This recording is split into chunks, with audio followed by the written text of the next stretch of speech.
Para nossa análise de hoje, a gente separou um material que, olha, não é só um livro, é um documento humano de uma força, assim, avassaladora. É verdade.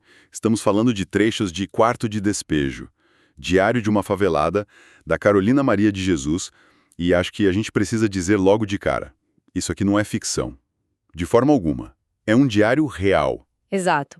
Escrito em cadernos que ela encontrava no lixo, ela era catadora de papel, mãe solteira de 3 filhos, vivendo na favela do Canindé, em São Paulo, lá na década de 50. Uma realidade muito dura. E a nossa missão aqui é tentar entender não só o que ela escreveu, mas porque essa voz, que veio de um lugar que a sociedade queria tanto ignorar, sabe? Por que ela ressoa de forma tão brutal e necessária até hoje? E a palavra-chave que você usou, ignorar, é perfeita. A metáfora do título, que ela mesma explica, é a espinha dorsal de tudo isso. A do quarto de despejo? Exatamente. Ela dizia que São Paulo era a sala de visitas, o lugar bonito, arrumado, e a favela era o quarto de despejo, para onde a cidade joga tudo aquilo que não quero ver. Nossa. O que torna essa obra um terremoto, na época e agora, é que, pela primeira vez, o quarto de despejo falou. E não com a voz de um sociólogo, de um repórter. De alguém de fora. Isso, falou com a voz de quem vivia, respirava e assim era sufocada por aquilo tudo. Por isso virou um best-seller improvável, traduzido para 13 idiomas, porque era inegavelmente real. Certo.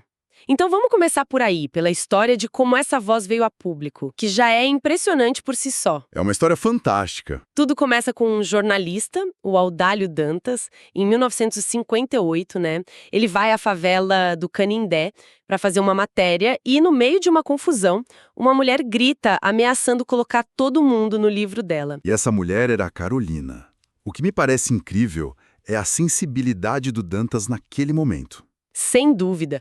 Pensa no jornalismo daquela época.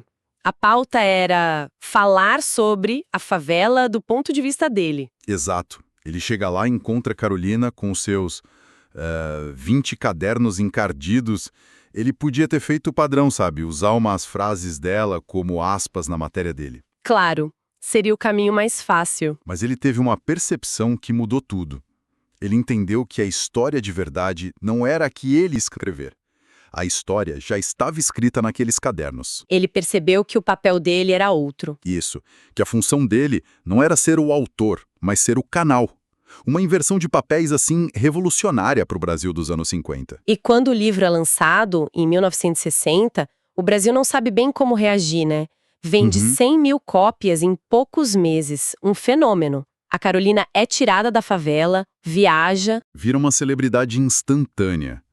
Mas o próprio Dantas usa uma expressão terrível para descrevê-la. Uma Cinderela patética. Por que patética? O que acontece depois desse estrelato todo. Aí é que está a parte trágica da história que o diário não conta. A fama foi um furacão, sabe? Arrancou ela do quarto de despejo, mas a sociedade não tinha um lugar para ela na sala de visitas. Ela não se encaixava. Não. Ela comprou uma casa de alvenaria, mas continuou sendo vista com preconceito, como uma figura exótica. O dinheiro acabou, os livros seguintes não tiveram o mesmo sucesso, e ela terminou os dias num sítio em condições bem modestas, se sentindo esquecida. Nossa, que triste. A Cinderela patética é a Cinderela que, depois do baile, descobre que o castelo não a quer de verdade, entende. Ela foi consumida como uma novidade, mas não foi integrada como uma igual. Isso já dá a dimensão da complexidade da coisa. E antes mesmo dessa tragédia pós-fama, o sucesso inicial já gerou muita desconfiança. Ah, sim, muita gente duvidou. Diziam que era impossível que uma mulher com só 2 anos de estudo formal pudesse escrever aquilo. Como essa polêmica se resolveu? Precisou de gente de peso da literatura, tipo o poeta Manuel Bandeira, para defender a autenticidade da obra. E qual foi o argumento dele? O argumento do Bandeira foi brilhante. Ele disse basicamente que a linguagem da Carolina era a maior prova de que o texto era dela. Nenhum escritor profissional conseguiria inventar aquela sintaxe, sabe? Aquela gramática tão particular. Os erros eram a assinatura dela. Exato. E preservar essa linguagem foi uma decisão editorial super consciente do Audálio Dantas. Ele entendeu que os supostos erros eram, na verdade, a impressão digital daquela realidade. Era a forma de o povo enxergar e expressar seu mundo. Mudar isso seria apagar a Carolina do texto. Ok, então vamos mergulhar nesse texto. Quando a gente lê o diário, a primeira coisa que salta aos olhos é a fome. Não como uma ideia, mas como uma presença física diária. Tem uma passagem de 15 de julho de 1955 que resume tudo. A do aniversário da filha. Isso, da Vera Eunice. Sim, essa passagem é um microcosmo do livro inteiro. Ela escreve: "Eu pretendia comprar um par de sapatos para ela, mas o custo dos gêneros alimentícios nos impede a realização dos nossos desejos. Atualmente, somos escravos do custo de vida." É de uma lucidez. É uma análise econômica e filosófica. Em 2 frases, ela define a miséria não só como falta de comida, mas como a anulação do desejo, a impossibilidade do afeto materializado num presente, né? E a solução que ela encontra é a única possível. Achou sapatos no lixo, lavou, remendou, o descarte de um se torna o presente do outro. Exatamente. E a luta não para. No mesmo dia, ela não tem dinheiro para o pão. A solução: catar 3 litros, vasilhames, no lixo e trocar na venda. É uma economia de escambo, sabe? Pré-capitalista. No coração da maior cidade do Brasil. Pois é. Depois ela finalmente vende o papel que catou, ganha 65 cruzeiros. E a lista de compras é de cortar o coração. Carne, toucinho, açúcar. O dinheiro some. Na hora. E aqui está um dos insights mais brutais do diário. A pobreza, como a Carolina vive, anula o futuro. Cada centavo ganho já tem um destino antes mesmo de chegar na mão dela. Não tem espaço para poupar, para um imprevisto. É a tirania do agora, perfeito. Por isso ela escreve no dia seguinte: "O pobre não repousa, não tem o privilégio de gozar descanso. O descanso é um luxo para quem tem a refeição de amanhã garantida. No mundo dela, o amanhã é sempre uma incógnita." O Audálio Dantas, no prefácio, diz que a fome no livro é uma personagem trágica. E ele menciona algo que me deixou, assim, muito impressionada. Para Carolina, a fome tinha uma cor. Assim, essa é uma das imagens mais poderosas e poéticas do livro. Que história é essa? Dantas conta que a Carolina disse para ele que quando a fome chegava no limite, no ponto da fraqueza física, ela começava a ver o mundo amarelado. Carolina viu a cor da fome, a amarela. Nossa Senhora. É a fome virando uma alucinação, entende? Uma alteração da percepção. Transforma uma carência física numa experiência sensorial, psicológica, aterrorizante.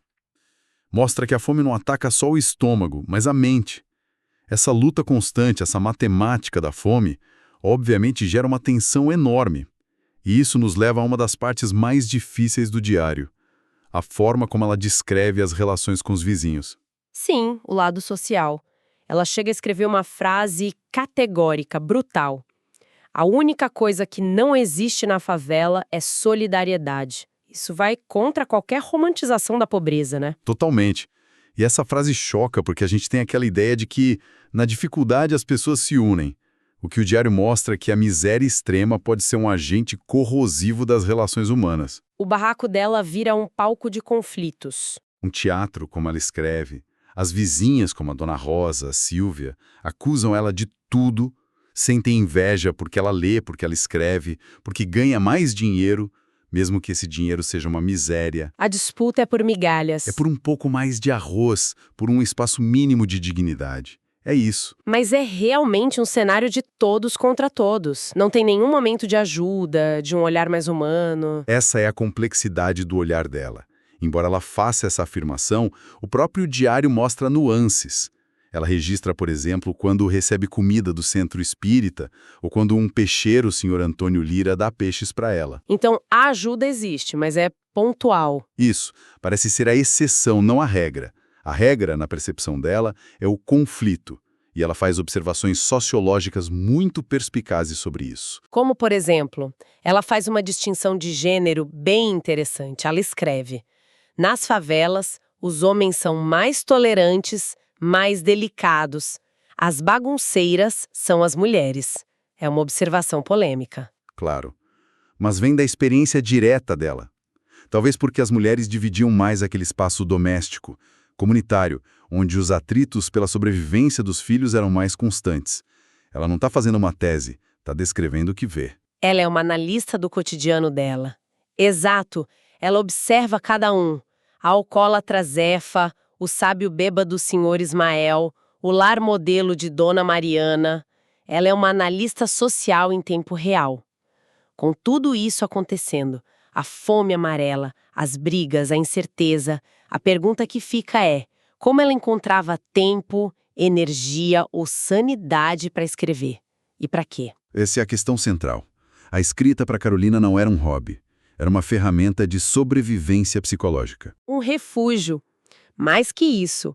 Ela diz: quando fico nervosa não gosto de discutir, prefiro escrever. Todos os dias eu escrevo. A escrita era o espaço onde ela podia organizar o caos, processar a violência e principalmente manter a identidade dela. É onde ela se afirma como indivíduo. É isso. Não apenas como mais uma favelada. Ela diz: tenho apenas 2 anos de grupo escolar, mas procurei formar o meu caráter. O diário é a forja desse caráter. E parece que a escrita também dava a ela um tipo de poder ali dentro, né? Exatamente. Ela transforma o que seria uma fraqueza, se a diferentona que lê e escreve, numa fonte de poder. Ela descreve as vizinhas observando ela escrever, sabendo que são personagens. Tem um momento genial. O que ela responde para a vizinha? Sim, isso. Ela diz: eu quero escrever o livro, e vocês com estas cenas desagradáveis me fornecem os argumentos. É incrível! Ela transforma o assédio em matéria-prima. A escrita vira uma arma, um escudo. É como se ela dissesse: podem me atacar, mas sou eu quem vai contar essa história. Essa lucidez dela é o que mais impressiona. E vai além da favela. Tem uma cena em que ela está na rua, catando papel, e um grupo pergunta a opinião dela sobre o Carlos Lacerda, um político super famoso e polêmico da época. E a resposta dela é de uma precisão cirúrgica. Inacreditável. Ela, andrajosa, como ela mesma se descreve, para e analisa. Muito inteligente, mas não tem educação. É um político de cortiço, que gosta de intriga, um agitador. É uma análise política que muito comentarista profissional não faria com essa concisão. Isso mostra que, apesar do isolamento, ela estava conectada. Ouvia rádio, lia os jornais que achava no lixo. Ela se recusava a ser alienada. A condição material não limitava a capacidade intelectual dela. Então, se a gente junta todas essas peças, a escrita para ela é refúgio, é poder, é análise. E é também uma promessa, né?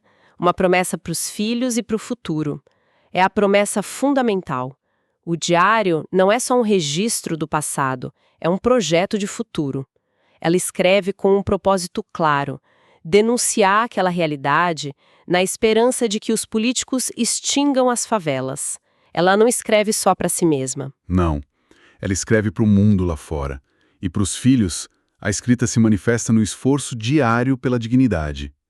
Mesmo sem poder dar uma casa decente, ela luta para oferecer uma refeição condigna. Em meio a tanta brutalidade, existem esses lampejos de ternura. Existem. Como quando o filho, depois de ganhar uma marmelada, diz: "Que mamãe boa". Esse pequeno momento é a vitória dela contra o quarto de despejo. É a prova de que a humanidade dela sobreviveu. Ao final desta imersão, a sensação que fica aqui, quarto de despejo, é muito mais do que um diário.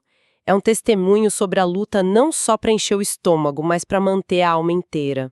A palavra para Carolina era o alimento da alma. Perfeito. Num mundo que a queria calada, anônima, parte da massa, ela pegou um caderno e disse: "Eu existo, esta sou eu, esta é a minha história". É o ato supremo de autoafirmação. Ela se recusou a ser um objeto de estudo. E se impôs como autora da própria vida, mesmo que a vida fosse um inferno. Para fechar, eu queria trazer uma reflexão que vem do prefácio do Audálio Dantas, mas não o original de 1960. Um texto que ele escreveu em 1993, mais de 30 anos depois. Revisitando o livro, isso, e ele termina com uma frase que é um soco no estômago. Dantas escreve: assim, Quarto de Despejo não é um livro de ontem, é de hoje. Os quartos de despejo multiplicados estão transbordando. Uma constatação terrível, vinda de quem viu o original de perto. Se em 93 já estavam transbordando? Exatamente. E essa é a provocação que fica. Se Dantas disse isso décadas atrás, o que essa afirmação significa hoje, tanto tempo depois? A metáfora do quarto de despejo ainda faz sentido para descrever as nossas cidades? Uma ótima pergunta, e se faz, onde estão esses quartos agora? E talvez a pergunta mais importante: o que é que transborda deles atualmente?